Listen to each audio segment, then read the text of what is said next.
Hello guys, welcome to my recipe video. তো আমি আজকে বানাতে চলছিলাম বাংলাদেশি রেসিপি লেবুর পিনিক।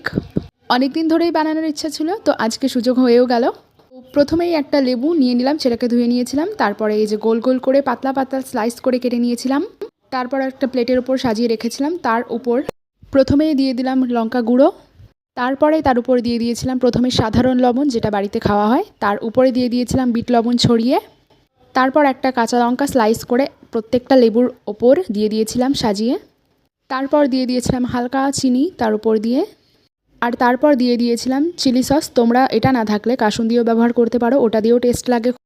তো এই যে আমি নিয়ে বসে পড়েছি। আমার কাছে তো খুবই অসাধারণ লেগেছে, একবার খেয়েই প্রেমে পড়ে গেছি। তো আবারও ট্রাই করব কোনো একদিন আমি। তো তোমাদের কাছে রেসিপিটা কেমন লাগলো অবশ্যই কমেন্টে জানিও। আরও নতুন নতুন রেসিপি দেখতে হলে আমাকে ফলো করে দিও।